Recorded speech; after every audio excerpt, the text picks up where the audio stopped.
शहर से दूर घने जंगलों के बीच स्थित थी एक पुरानी वीरान हवेली, काली हवेली। वर्षों से यह हवेली बंद पड़ी थी। गांव वालों का मानना था कि वहां कोई आत्मा बसती है। रात होते ही वहां से अजीब सी आवाजें आती, चीखें, सिसकियां और दरवाजों के भयानक खड़खड़ाने की ध्वनि। कोई भी उस हवेली के पास जाने की हिम्मत नहीं करता। पर एक दिन शहर से आया युवा पत्रकार आरव उस रहस्य को जानने की ठान बैठा। उसका मानना था कि हर कहानी के पीछे एक सच्चाई होती है और वह इस रहस्य का पर्दाफाश करना चाहता था। आरव ने गांव वालों से पूछा, क्या किसी ने कभी अंदर जाकर देखा है? सबका एक ही जवाब था, जो गया वो लौटा नहीं। उसकी जिज्ञासा और बढ़ गई। अगले दिन वह अपने कैमरे और जरूरी सामान लेकर हवेली की ओर निकल पड़ा। हवेली तक पहुंचने के रास्ते में सूखे पेड़, झाड़ियों और टूटे हुए पत्थरों का सिलसिला था। हवेली सामने थी, बड़ी, काली और डरावनी। दीवारों पर काई जमी थी, खिड़कियां टूटी हुई थीं और दरवाजे से अजीब सी सरसराहट की आवाज आ रही थी। आरव ने साहस बटोरकर दरवाजा खोला। अंदर धूल और अंधेरा था। हर कदम पर फर्श चरमराता। कमरे के कमरे खाली, पर हर कोने में एक निगाह महसूस होती, जैसे कोई उसे देख रहा हो। उसे एक पुराना बक्सा मिला जिसमें कुछ दस्तावेज और एक पुरानी डायरी थी। उस डायरी पर नाम लिखा था, अनन्या रॉय। आरव ने पढ़ना शुरू किया। 4 जुलाई 1975 में आज इस हवेली में आई हूँ।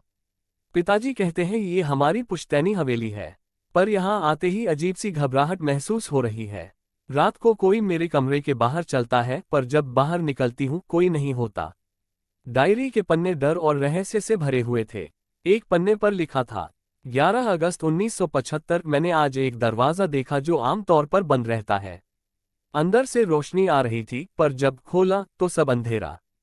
पिताजी कहते हैं कि ये मेरा वहम है, लेकिन मैं जानती हूँ कुछ तो है यहाँ। आरव को महसूस हुआ कि ये सिर्फ कोई कहानी नहीं, सच था। अचानक एक जोर की आवाज हुई, जैसे कोई ऊपर की मंजिल पर दौड़ रहा हो। आरव ने टॉर्च निकाली और ऊपर गया। वहां एक कमरा था जिसका दरवाजा आधा खुला था। अंदर गया तो देखा, दीवार पर वही डायरी की आखिरी तारीख लिखी थी, 15 अगस्त 1975, आखिरी रात। कमरे में एक शीशा था, पर उस शीशे में आरव की परछाई नहीं दिख रही थी। वह पीछे मुड़ा, लेकिन कोई नहीं था। तभी उसे एक लड़की की हल्की सी सिसकी सुनाई दी, मुझे बचा लो। आरव चौंका। उसने आवाज की दिशा में देखा, एक कोना जहां दीवार पर खून के धब्बे थे। उसने उस जगह को ध्यान से देखा और धीरे से एक ईंट हटाई। उसके पीछे एक गुप्त दरवाजा था। दरवाजा खोलते ही सीढ़ियां नीचे जाती थीं, तहखाने की ओर। वहां घूप अंधेरा था, पर टॉर्च की रोशनी में एक कमरा दिखा। कमरे के बीचों बीच एक काठ की चौकी और उस पर जंजीरों में जकड़ी एक कंकाल जैसी लाश। पास में एक पत्र पड़ा था जिस पर लिखा था, अनन्या को मारना मेरी मजबूरी थी। वह सब जान गई थी। हवेली का खजाना और मेरा राज, सब, अब ये रहस्य यहीं दफन रहेगा। नीचे दस्तखत था, राजीव रॉय, अनन्या के पिता का नाम। आरव सन रह गया। अनन्या को उसके ही पिता ने मार डाला था, हवेली में छिपे खजाने और किसी रहस्य को छिपाने के लिए। तभी कमरे की हवा भारी हो गई। एक साया उसके पास आया, वही लड़की, सफेद लिबास में, आंखों से आंसू बहते।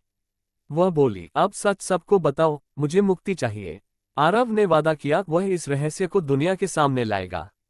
अगले दिन आरव ने पुलिस को बुलाया। जांच हुई, डायरी और सबूत मिले। हवेली की खुदाई में तहखाने से सोने चांदी के सिक्के और गुप्त दस्तावेज मिले। अनन्या को सही मायने में इंसाफ मिला। काली हवेली अब वीरान नहीं थी, वहां अब डर नहीं, बल्कि सच्चाई की गूंज थी।